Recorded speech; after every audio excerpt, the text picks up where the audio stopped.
Hello everyone, I'm Dante from Low Mana and welcome to another This Week in Anthem. Here I run through all the news, updates, interviews and community spotlights that you should be checking out each week. Before I get into the details from this week, I wanted to let you know that I would be at both TwitchCon and BlizzCon. If all goes well, I should already be on the floor of TwitchCon as this goes live.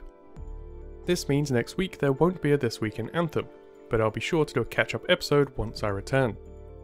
Additionally, if any of you are attending either event, let me know in the comments or Twitter as I'll be tweeting where I'll be each day for those interested. With that out of the way, let's jump into things, beginning with the Twitter AMA and a few tweets from Mike Gamble. So as I was editing this episode last week, we got a few sneak images from Mike showing him as an Interceptor repairing 3 Rangers. As far as I'm aware, this is our first in-game visual of the Rezzing UI. He cropped the rest of the UI out, but this is interesting to see all by itself. I don't really need to explain anything here as it's just a nice looking countdown, and the keybind is hidden, but we did have a few follow-up tweets for this. Apparently here, all of the javelins are level 1, and fighting something maybe a little above their level. So we can presume those giant looking blast doors in the background are early on in the game, and probably related to a shaper facility of some kind. The second tweet I have from Mike might be a little bit more interesting for everyone. He was teasing recently about doing a live stream along with Ben to show off some of the gameplay and have another live Q&A, joking that they were going to do a Halloween stream but Ben would be busy dressing up as a Transformer. All joking aside, it seems they are both somewhat serious and coming early this November we'll be getting another developer live stream. This time with them playing through a small portion of the game and talking through some questions. Considering between them their favourite javelins are the Interceptor and Storm, we could be seeing some completely new gameplay, even if they are playing through the previously seen levels. On top of this, if they are willing to show those kind of details, those are some strong signals we'll finally be getting our big update sometime in November. Hopefully I'm back from BlizzCon in time to catch all of it live. Last week we spoke briefly about being able to use 2 of the exact same weapon and that unlike other games, I predicted those will have separate ammo pools to allow players freedom. Mark has done the service of validating my theory with a follow-up tweet. Great news for player choice. If you want to bring out the big guns to every fight, you're covered. If you want to speed around with pistols and nothing else, you're covered too. A minor update, but a good one. On the back of what Mike was tweeting about with repairing fallen allies, Mark added some details in terms of what happens if you all fall in battle. First off, there is a checkpoint system, not something new as we've had it confirmed in previous Q&As, but Mark tagged on other things. Cryptic to say the least. This is either Mark throwing out a red herring for a bit of fun, or there will be some modes in the game where a wipe resets or fails the mission outright. My guess would be that this sounds like a challenge mode of some description, and as I do every week, I'll use Diablo 3 as my example. Every class in Diablo 3 has a challenge dungeon for each armor set, tied to both achievements and your season progression. These range in difficulties but would be very interesting for a 4-player style dungeon. I suspect a basic implementation of this would be to make higher difficulties entirely reset on a squad wipe. Adding to difficulty, especially on stronghold type missions, and making the leadership board that much more competitive, especially if each death caused a time penalty. The second clarification regarding repairing allies and wiping is that on missions and strongholds, enemies will also reset up to your checkpoint. No surprises here, but it does mean Anthem will be a little harder to cheese by just throwing yourself at a brick wall until it breaks.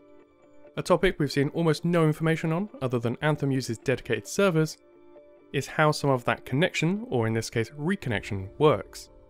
As every mode of Anthem has matchmaking tied to it, allowing anyone to find others to play with, will have reconnection technology. So if you do disconnect, you don't have to re-queue for a brand new group, which could be especially rough if you're at the end of a mission. For some reason this feature is not implemented into every online game, which just makes no sense for consumers who are forced to play online due to the shift in certain games. Black Ops 4 for example doesn't have this feature, which if you've ever played Blackout is mind-boggling, especially when the game kicks you out due to server or the game having issues. You can tell I've had this happen to me more than once in the last week. While we're on the topic of the servers, a nice small clarification is that the game will not, at this point at least, have region locks, which if you have international friends is great news. This is a common issue with Blizzard games in recent history. In some cases, progress doesn't even carry over, even on games with microtransactions, which is frustrating to put it politely.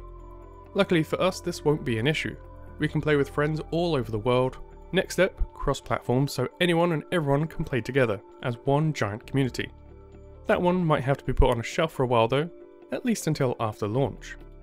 From servers to UI, and particularly the heads-up display, better known as the HUD. This makes up your user interface and is especially important in understanding how you can interact with the world. This includes almost everything, whether that be knowing how much health you have, how much ammo you have, or where you're aiming. There are also other areas such as interacting with NPCs and being able to loot items that all feed back into the feel of the game. As such, it's actually an incredibly important part of the gameplay loop, and ideally it's something that goes almost unnoticed, as it's far easier to recall poor UI than it is a good UI. Part of this is why some games offer extended flexibility for the HUD, from different sizes and scaling to colours and icons, which for the time being will not be a feature of Anthem, which really isn't that much of a surprise as most games don't really have that kind of flexibility, even if it would be nice to have. However, that's not to say it has no flexibility, as a very common feature in games is colorblind modes, that cater for different varieties. This will be in the game, so those of you affected by this won't have to worry. Fortunately, this kind of support has quickly become an industry standard. Next up, pets. Will Anthem have them? No. Not really much else to say here. Other than the way they have built Anthem, pets would be pretty difficult to implement, and nearly all wildlife in the game is bigger than you, while also trying to eat you, so you might see them in the future, but they would need a unique twist to make them work within the world. We spoke about character levels last week, but not what unlocks along the way. If you remember the gameplay mission we got to see earlier in the year, you might remember the ranger throwing a flare into a pool. This at the time was confirmed as an emote, which you now have confirmation that these will be unlocked at certain levels, at least these basic ones. You'll at least have flashlight for early level spelunking. So far, we don't have a long list of what emotes will even be outside of generic greetings, but ones that interact with the world with somewhat of a benefit, like the flare, would be good to see more of. Next up, we have a topic close to me with lore. Will we have a way of uncovering and then accessing lore in the game? This question is touching on 2 points that it's kind of suggesting without saying. The first, will all lore be in the game? Yes. And secondly, do we have a way of accessing it?